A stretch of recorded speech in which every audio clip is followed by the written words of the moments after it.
Camaçari enfrenta um desafio crescente no combate ao abuso sexual contra crianças e adolescentes. No Conselho Tutelar chegam diariamente denúncias que revelam a gravidade dessa realidade. O espaço atua na linha de frente, oferecendo acolhimento às vítimas, orientando famílias e acionando a rede de proteção para garantir que os direitos das crianças e adolescentes sejam preservados. Além de atender os casos, o Conselho Tutelar também desempenha um papel essencial na prevenção, buscando conscientizar a comunidade sobre a importância de identificar os sinais de violência e denunciar. Então, os casos, infelizmente, os números ainda não são pequenos. São números que ainda são, de certa forma, um tanto quanto alarmantes. As demandas, elas chegam para o Conselho Tutelar através de denúncia, seja pelo Disque 100, seja através da própria família que traz demandas, mas ainda é um número que, de certa forma, é preocupante para a gente. E, ao mesmo tempo, é satisfatório saber que as pessoas não têm aquele receio, aquele medo do denunciar e que as demandas têm chegado, sim, ao Conselho Tutelar e não ficado recolhidas ou escondidas no seio familiar, como antes acontecia. E o que é que professores, parentes, a comunidade podem observar para que não dê prosseguimento a esses casos, para conseguir coibir a situação antes que avance?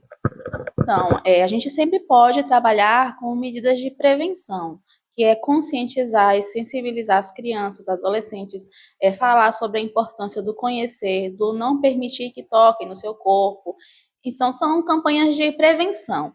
Mas uma vez que a situação já aconteceu, que o abuso já aconteceu, a violação já aconteceu, a gente pode observar mudanças de comportamento. Então, assim, a gente entende que uma criança, um adolescente, ele tem um hábito, um costume de como agir.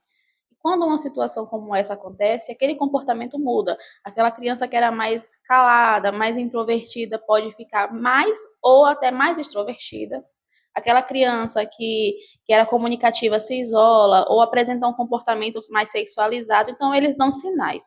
Então, toda vez que você identificar uma criança, principalmente quem convive com aquela criança, seja na escola ou no seio familiar, ou na vizinhança ou comunidade, você convive com aquela criança.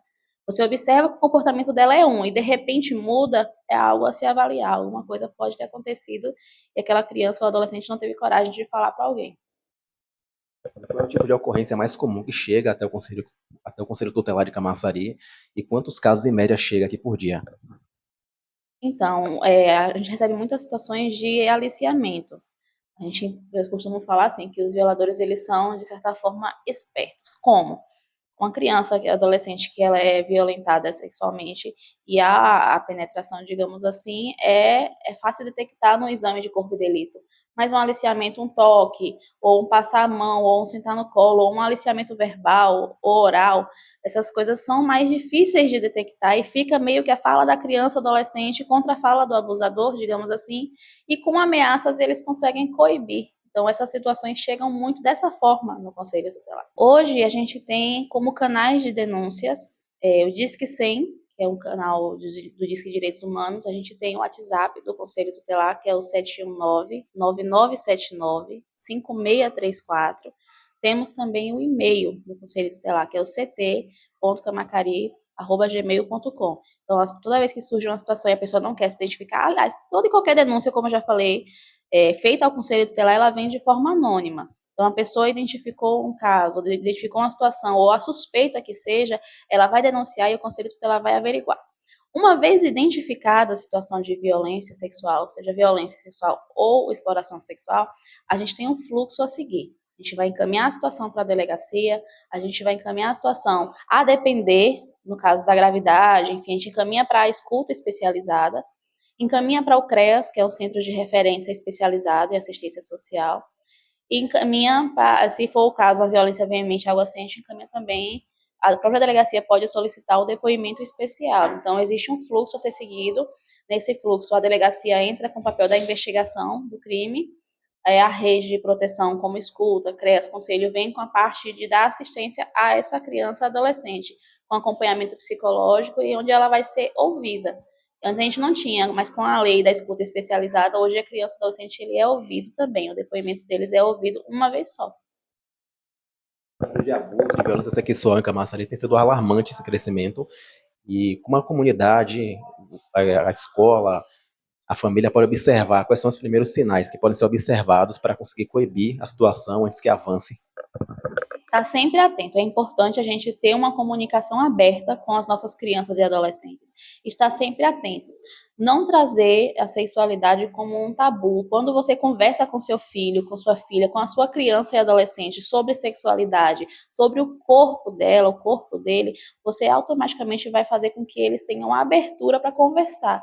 Então, se a criança entender que ela não tem ninguém da família dela em quem ela possa confiar em conversar, ela vai ter dificuldade de falar se alguma coisa assim acontecer com ela. Mas uma coisa é fato, o comportamento dessa criança vai mudar. De uma forma ou de outra, ele vai mudar. Então, se você identifica que aquela criança era mais espontânea, está mais retraída, está apresentando um comportamento sexualizado, se está, às vezes, se comportando como um adulto, ou ao contrário, tem criança que começa a fazer xixi na cama, retrocede no desenvolvimento. Então, toda vez que você observar um comportamento modificado, é importante tentar conversar com essa criança, porque ainda que não tenha sido essa violação, alguma outra pode ter acontecido. Quando é registrada uma denúncia de abuso infantil contra uma criança, um adolescente, quais são os passos legais, os primeiros passos que devem ocorrer para preservar a integridade dessa criança, desse adolescente? A gente preza muito pelo princípio de não revitimizar essa criança e adolescente.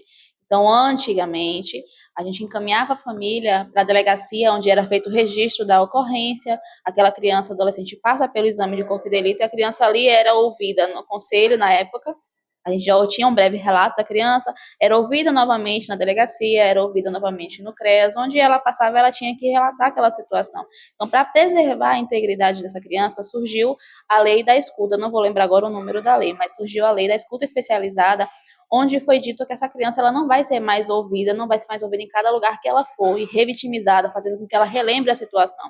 Ela vai ser, a família traz o relato para o conselho tutelar, nós encaminhamos para a delegacia, para o CREAS, para a escuta especializada, e só na escuta especializada ou no depoimento especial é que essa criança ou adolescente ela é ouvido. Isso é uma forma de resguardar a integridade dessa criança ou adolescente. E como os familiares podem ajudar na recuperação dessa criança que sofreu esse abuso?